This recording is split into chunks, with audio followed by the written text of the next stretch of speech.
And something that my government is going to do is to use all of the powers of the federal government, including the emergency powers of the federal government, to accelerate the major projects that we need in order to build this economy and take on the Americans.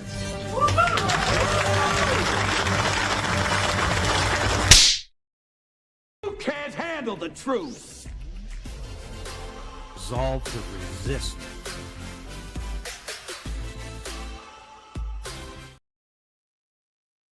Thank you for joining me this morning, folks. It's another episode of Stand on Guard.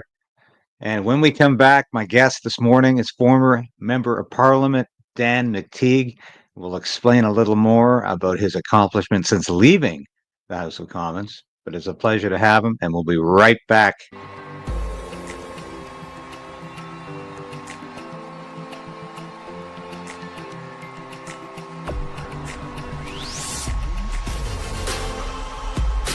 We need a political change. But we also need to resolve to resist.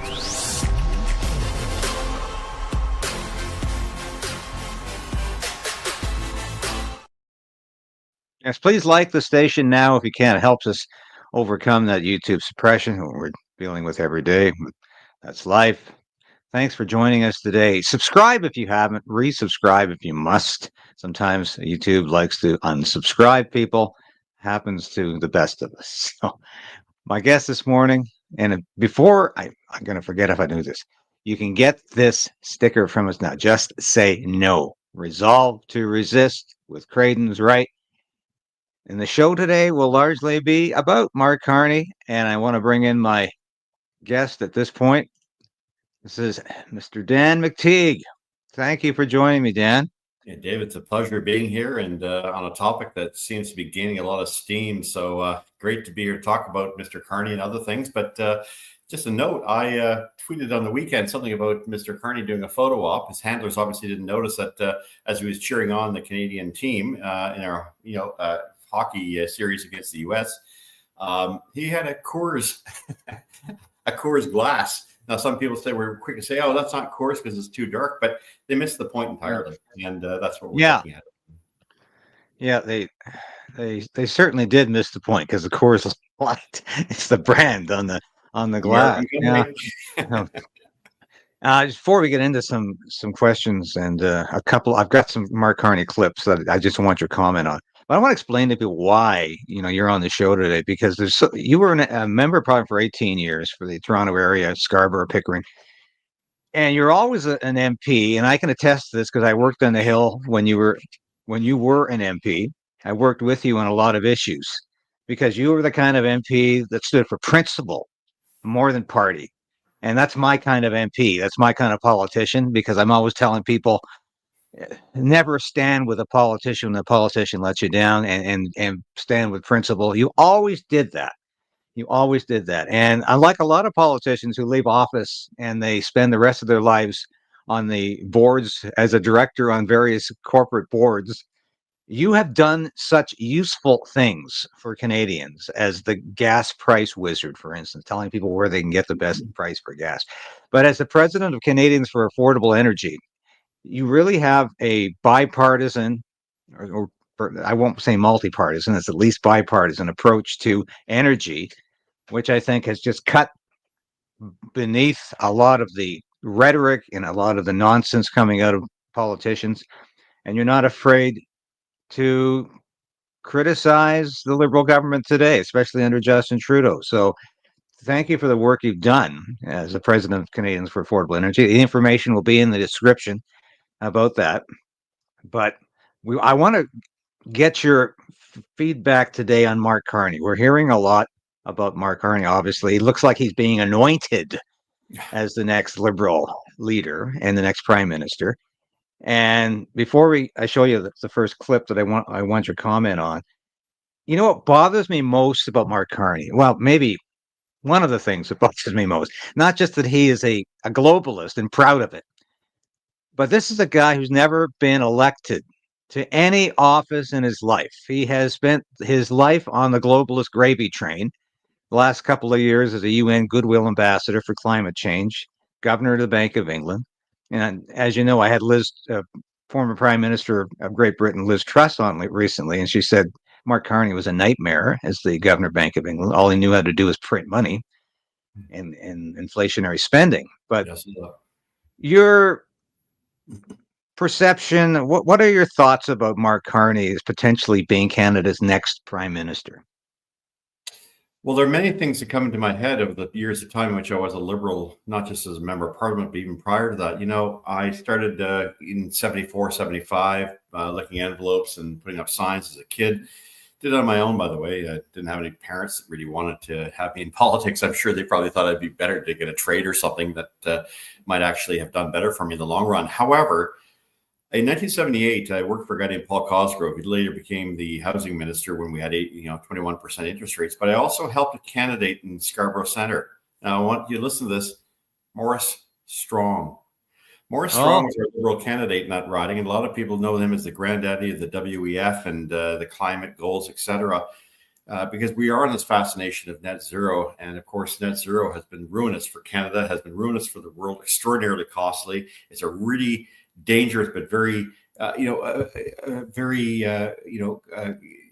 cloaked policy that has as a sinister goal to reduce the human condition and to punish countries that are doing much better than others, while at the same time rewarding nations that really don't care about what they have to say. But that aside, I see that sort of a confluence between Mr. Carney and going back 40 years, 45 years to 47 years, 37 years to guys like Maurice Strong.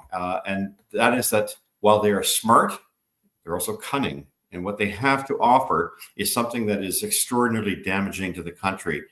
And the fact that they make statements that are, analogous to, we will impose our authoritarianism, we will invoke emergency measures to get our ways, should be a clarion call to Canadians. It certainly is being lost on the older generation, not on the younger generation that can't afford to make ends meet, can't afford a house, much less afford food and groceries, and gasoline and diesel. But it does suggest to me that Canadians, just because we got rid of Trudeau, who by all accounts wasn't a very enlightened individual for all the reasons, nice hair, nice socks, and sobbings and selfies, we now have a person who's far more intelligent, if you will, and someone who I think is bringing a far more sinister message to Canadians, one of do it my way or else. And he's using and exploiting every avenue that he has while presenting himself as something he clearly is not. He's never been in politics. Doesn't sound like he really cares about democracy.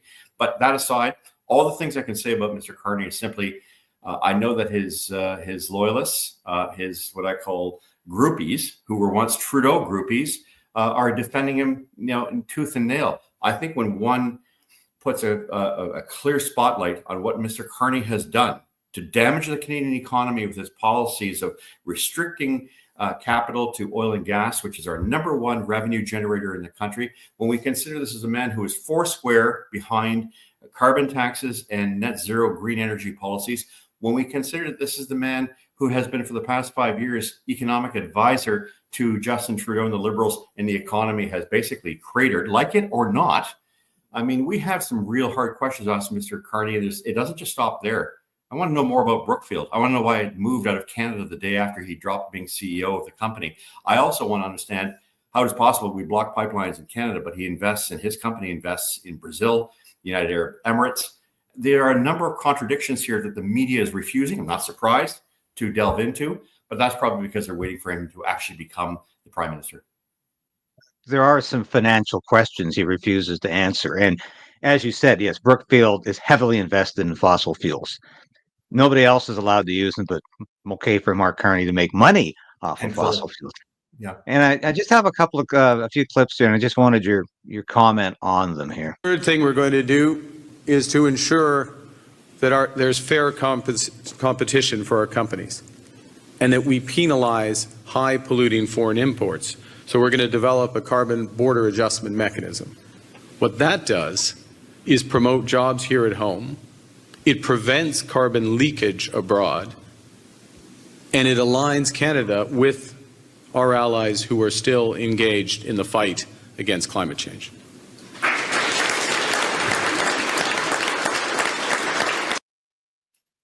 Now, I'll return to that graph in a second. They're actually there. Yeah. So this is. I just want to make sure everybody had a chance to look at that. This is the notorious carbon tariff that Carney is talking about. He's talked about it on a few occasions. I don't know why I'm not hearing more about this from more people, especially Pierre Poilievre. He's not talking about this carbon tariff. This to me is not just sinister, but absolutely insane. Does he really think corporations are going to put up with this? Because along with his so-called corporate carbon tax, I can see this pushing business out of Canada at an alarming, catastrophic rate.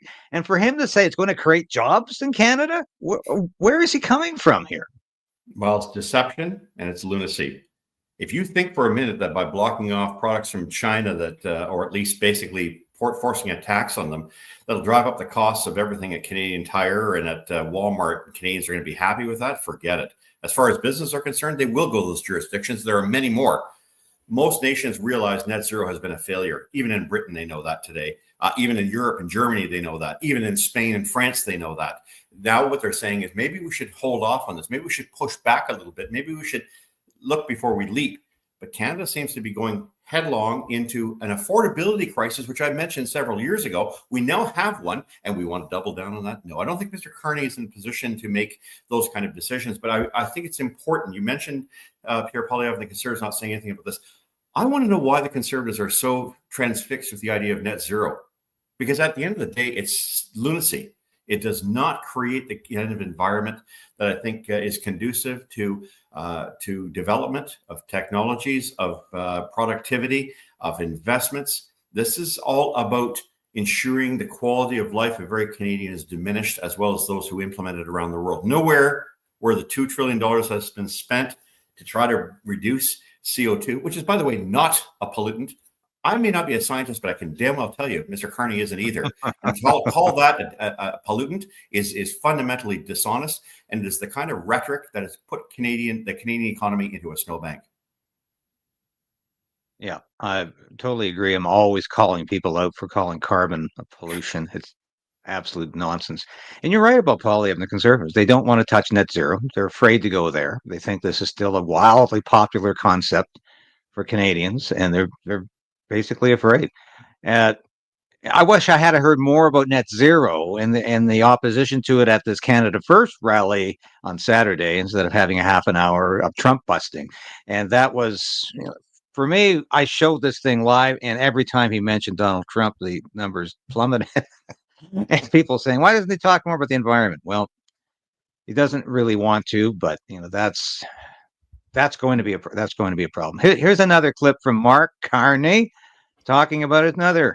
Large polluters pay, and so what happens? But does that not ultimately trickle down? No, because what the big companies are producing, by and large, are not products that we are consuming. There's some element of that, but by and large, a steel company. How much steel are you using these days, Todd? I mean, not as much we used. So anyway, so that's how much steel are you using these days, Todd?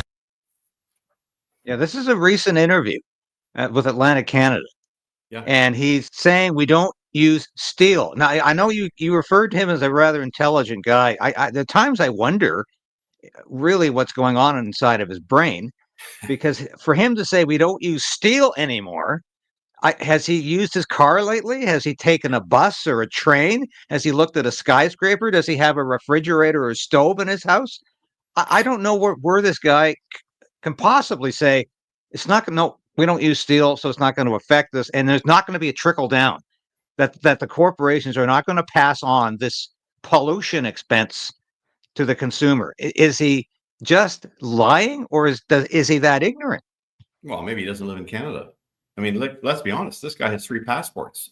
I was the point man responsible for Canadians abroad. And by the way, Todd Battis was one of the reasons I got that position, because he was the first one to report work I had done 25 years ago to save the life of a guy named William Sampson. And it was Todd Battis out of CTV who came down to do the interview with me. However, I mean, what Mark Carney is not telling us is that he has a firm understanding of the things. Because we don't consume things in this country, somehow we shouldn't worry about them. Well, Mark Carney spent his time trying to block pipelines, trying to choke off investments to our number one sector in this economy, oil and gas, whether you like it or not. And that is one that we export largely to other countries, not just consume here at home. So I think Mr. Carney makes a number of comments that are both alarming, false, and demonstrate a significant shortage of details and information. And these are things that might have worked 5-10 years ago when people didn't really care, but now it's costing far more than they can afford. They can't make ends meet. Net zero, climate, calling CO2 pollution, as he's so wont to doing, doesn't work anymore when affordability is the number one issue in this country, as I predicted it would be several years ago. Most people shrugged their shoulders. Mr. Carney is going to have a real hard time under pressure and asking and having people ask him tough questions that he may not have an answer for. And the answers that he's giving so far demonstrate a significant weakness in terms of his understanding of reality. Not to mention that I think some of these comments are highly questionable, if not unintelligent. Well, he certainly doesn't seem to be thinking through what he's saying, but he's being aided and abetted in a large part by a very friendly media. Of course. Because when he says, "Don't worry about steel," I would have said, "What planet are you living on, Mr. Carney?" Had I been the interviewer, he let that just pass and did not even make an attempt to question Carney's response. And the mainstream media is giving this guy a pass. There's no question about it. He is allowed to say things that are almost unintelligible at times. And I actually compared him to Chauncey Gardner from a Peter Sellers film from 1979 called Being There. This is a guy who often says absolutely nothing except what he's heard. And he repeats the talking point endlessly because he saw it on TV or he saw Justin Trudeau do it. And he doesn't care if it makes any sense for the moment. And the journalists are saying, "Wow, this guy is really profound. He's really got something to say here." And of course, he's got very little to say that's new. He's actually talking a bit about Pierre Poilievre at times to, I think, lower the threshold of panic in this country. Talking about he wants a middle class tax cut. Yeah, right. He wants to balance the budget.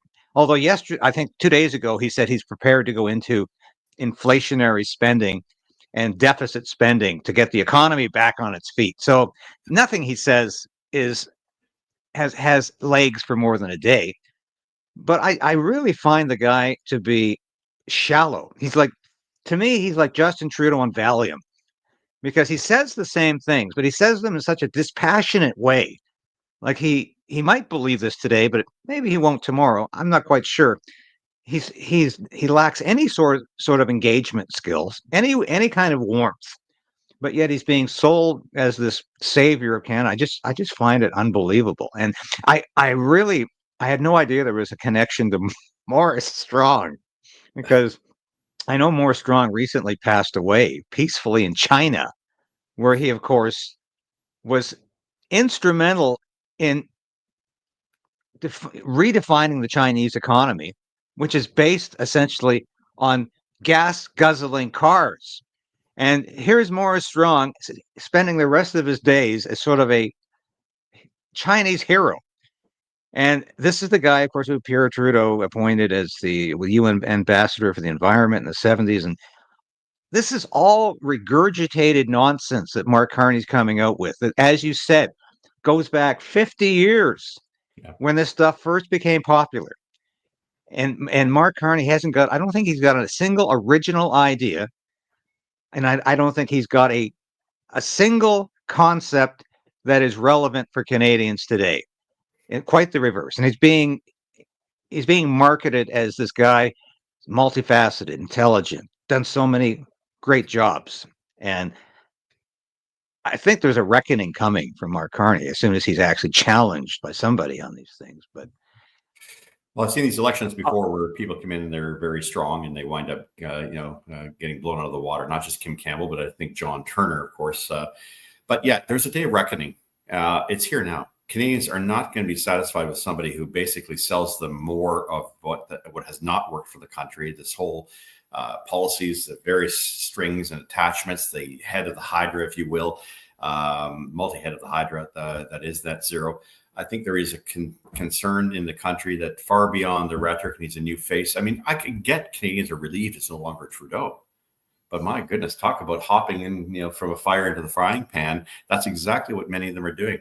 And I mentioned at the outset my tweet this weekend, and I couldn't believe intelligent people hopping onto this. And they were more concerned about the color of a beer than they were, in fact, that the man said, Canada first. We don't want to have anything American, and is leading the charge to getting people not to buy American products on the shelves. That's wonderful. Except you're sitting there with a beer that says Coors on it, and then people apologizing, oh, it's a Canadian company. And look, this is getting to the point where I saw things in 2015 and 2019, and people jumped on board again with this idea that we can somehow spend our way out of it and have an authoritarian, a totalitarian, an individual who doesn't believe in democracy, never ran for public office in the past, is in fact said it would be a contradiction for himself when I believe it might have been Prime Minister Harper who offered him the finance post after Flaherty had passed away. However, look, we need to look at what this man is proposing. And under closer scrutiny, which of course we don't expect him to get. I have a friend of mine who's running, an old friend from many years ago, who's also running for the Liberal leadership. That party is done. And I think people have to recognize the Liberal Party is over as we understood it.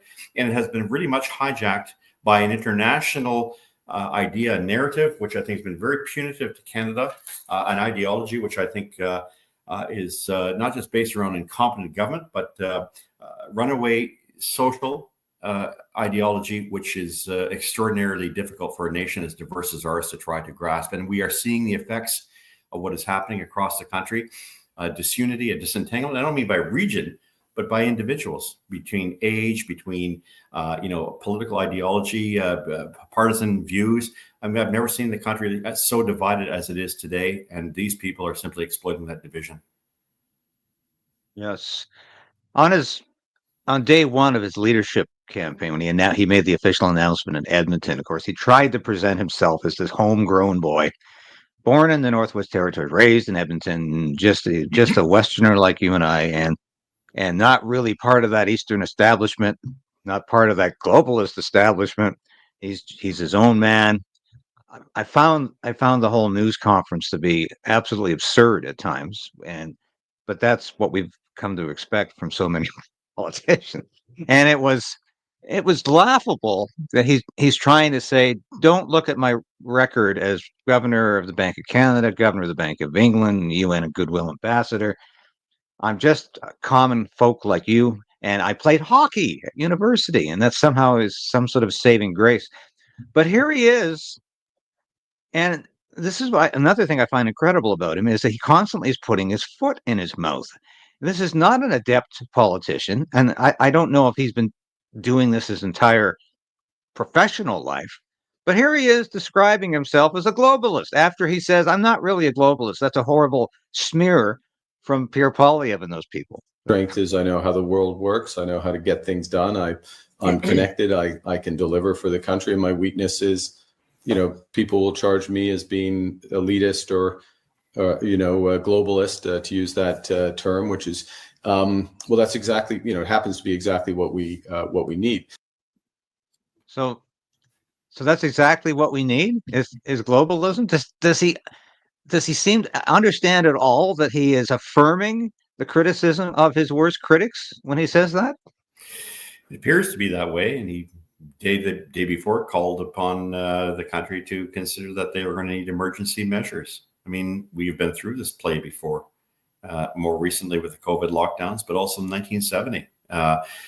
Canadians, I think, are becoming rather aware, whether they like it or not. This man is very much about suppressing the will of the people. That's why, of course, he'll be prime minister without an election, can't hold a seat, may hold the government at bay for several months before he calls an election. And of course, that's with the help, of course, of the always to be relied upon, deceptive NDP under Jagmeet Singh. But I think there's something far more serious about Mr. Carney that I think many people are overlooking. And that's the fact that he doesn't really speak too much to the fact that there's been a crisis, not just in the land because of what Donald Trump has. We've had a democratic crisis going back to September when the Speaker of the House ruled that not producing documents, something I used to do quite often with the previous government. In fact, the whole G20 back in 2010, I was able to get production of documents to demonstrate a totality of a lot of odd spending that took place.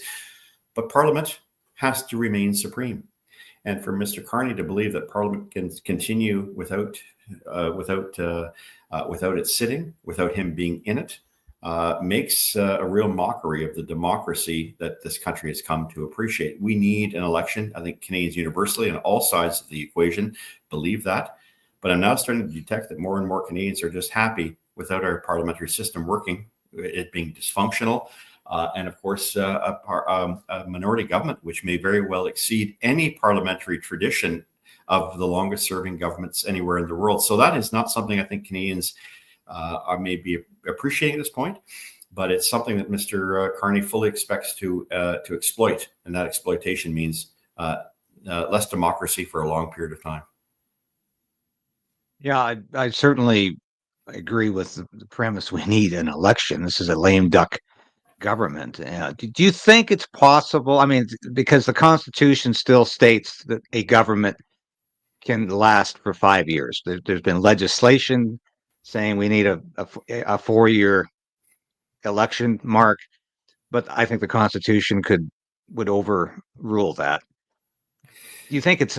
And I'm not one of these people who thinks the Liberals are going to hang on until October 2016. Do you think that's even a remote possibility, or you think Carney's going to go for an early election? I think he might be influenced by the fact that Jagmeet Singh at 12% in the polls knows that their goose is cooked, so they're going to hang in a little longer, as much as they can, maybe till October, rather than having, as he wishes, maybe, or as he suggests or hinted, a March election. Regardless of what we think and what they think, it's what the public thinks. And I know that this is a hard thing for Mr. Carney and his gang, by the way, a gang led by people like Gerald Butts, who I'm not singling out, but has given Ontario some of the highest hydro rates with the Green Energy Act back in 2009. Follow that up with taking over and invading Ottawa, where energy prices and cost of living went through the roof beginning in 2015, 2016, and now plans to have Mark Carney. No one should get a three-peat. You were a disaster in Ontario. You demolished the affordability issue in Canada. And no matter where you spend your time, if we are going to, Canadians believe that they can go over this all over again, and that it's 2015, when in fact it's 2025, clinging to power to impose an agenda which Canadians have not given, authority to, is a very dangerous and very undemocratic way of conducting business. And I think an unfortunate dimension of what net zero is, which is too bad. If there's no democracy, we really don't care. This is a pernicious international agenda. And I believe that in my heart of hearts, that Mark Carney is a Manchurian candidate for international organizations that do not have Canada's best interests at heart. We need someone to speak for Canada. That's not Mark Carney. Well, the last time you were on my show, you referred to Stephen Guilbeault, the Environment and Climate Change Minister, as a Manchurian candidate. So I think you were dead right about that. And this is a guy whose loyalty is not to Canada, but elsewhere. And I think you might be dead on about Mark Carney being another Manchurian candidate. And as you said the last time, please, understand where that comes from. It's it does mean a very specific thing based on a phrase and a description in a book and a movie. But here's the last clip. You referred to this incident twice already in our conversation. I was very surprised the day after. Not a word, not a peep from the Conservative Party communications about this. There was hell of a lot said on social media, including on my show. Rebel News covered this extensively. A lot of the independent media covered it. Not much from the Conservative Party. I don't know why, but this to me is one of the most damning things Mark Carney has said thus far. And something that my government is going to do is to use all of the powers of the federal government, including the emergency powers of the federal government, to accelerate the major projects that we need in order to build this economy and take on the Americans. I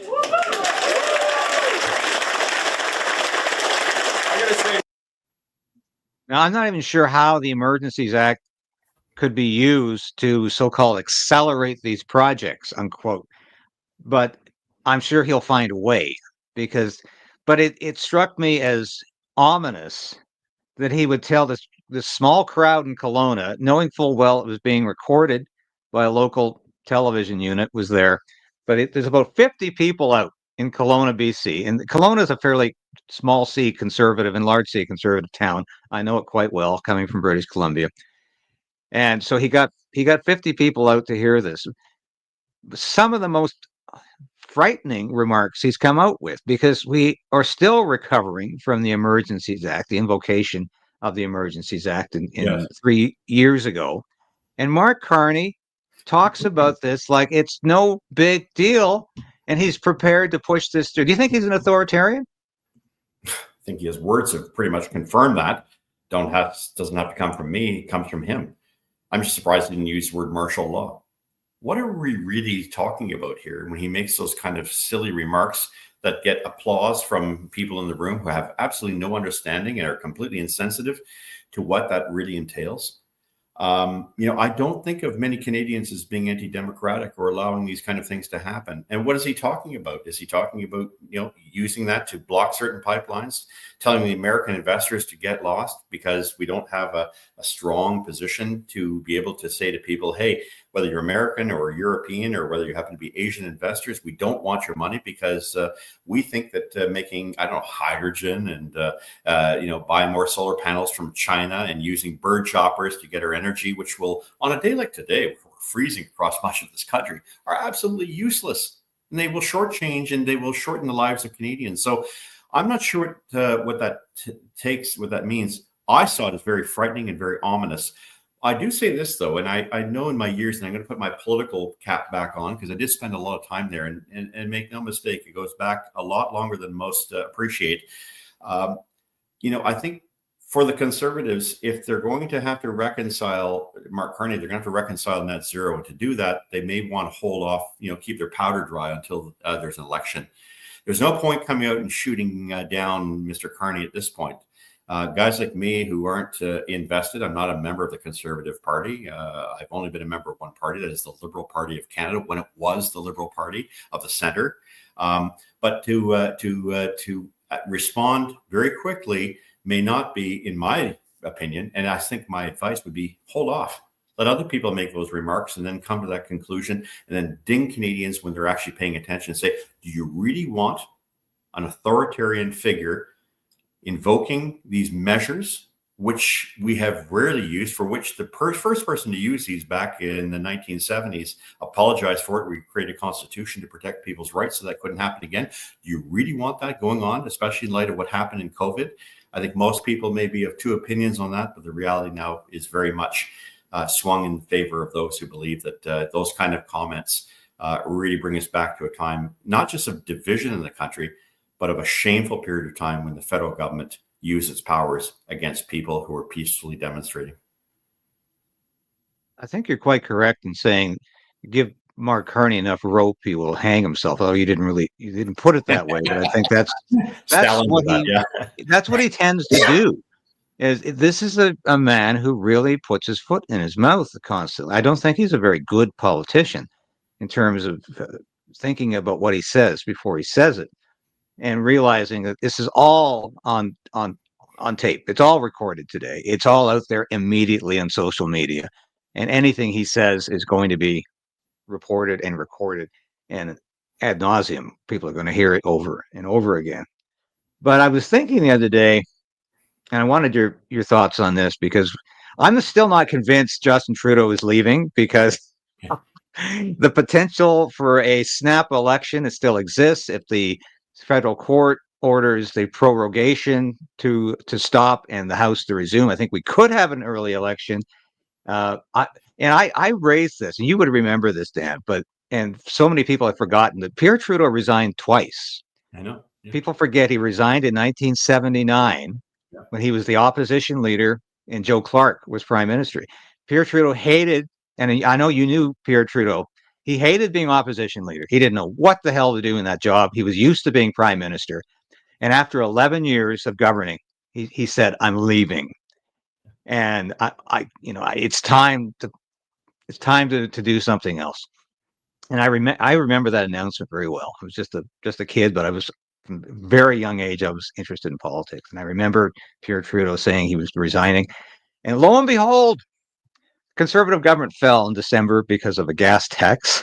No, It's 19 fascinating. a gallon. John Crosby's gas tax, which I think was 16 cents a gallon or something, 19. and they neglected to talk to those creditiste members, those 6 members from Quebec who were propping up the Conservative minority government.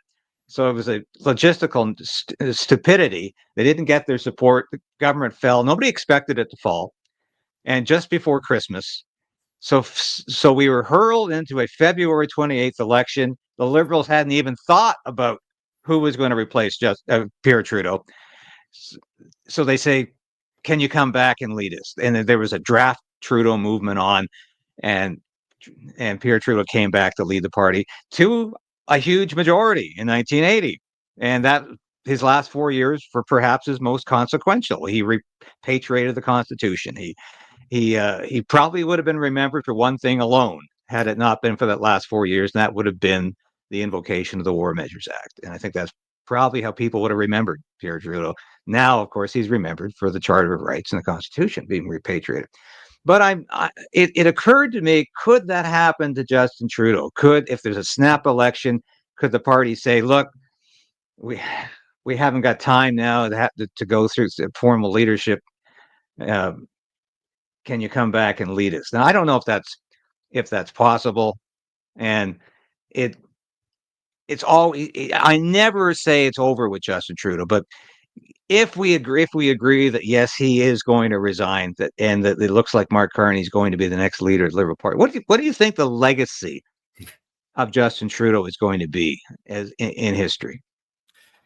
Well, it won't be very kind to Justin Trudeau. When your own caucus dumps you, it says a lot about the fact that you're not well liked. Unlike Pierre Elliott Trudeau, and I take this rather from an interesting historical perspective. In 1987, I was campaign manager for a provincial housing minister named Alvin Curling.